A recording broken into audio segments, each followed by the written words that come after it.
Taste the Daily. Vellore மாவட்டம் குடியாத்தம் சண்டப்பட்ட பகுதியில் அங்கன்வாடி மையம் 20க்கும் மேற்பட்ட குழந்தைகளுடன் இயங்கி வந்த நிலையில் கடந்த சில மாதங்களுக்கு முன் இந்த அங்கன்வாடி மைய கட்டிடம் பழுதடைந்தது.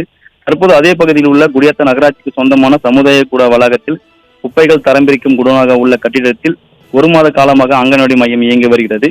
இதில் காலாவதியான ஏனைக்கால் மாத்திரைகள் மற்றும் ஊசி உள்ளிட்டவைகள் மூட்டை மூட்டைகள் குவிக்கப்பட்டும் நகர பகுதிகளில் சேகரிக்கப்படும் குப்பைகள் தரம் பிரிக்கும் இடமாகவும் செயல்பட்டு வருகிறது. அசுத்தமான துர்நாற்றமான குப்பை கழிவுகள் குவித்து வைக்கப்பட்டுள்ள பகுதியில் அங்கன்வாடி மையம் இயங்கி வருவது ஸ்டாலின் திமுக ஆட்சியின் குழந்தைகளின் சுகாதாரம் கேள்விக்குறியாக உள்ளது. துர்நாற்றமான குப்பை கழிவுகள் குவிக்கப்பட்ட பகுதியில் விஷப்பூச்சிகள் நடமாட்டம் அதிகரித்து வருவது அசம்பாவிதங்கள் ஏற்படும் முன் மாவட்ட நிர்வாகம் உடனடியாக குப்பை பிரிக்கும் பகுதியை வேறு பகுதிக்கு மாற்றி முழுமையாக அங்கன்வாடி மையம் இயங்க நடவடிக்கை எடுக்க வேண்டும் என சிறுவர்களின் பெற்றோர்கள் கோரிக்கை வைக்கின்றனர்.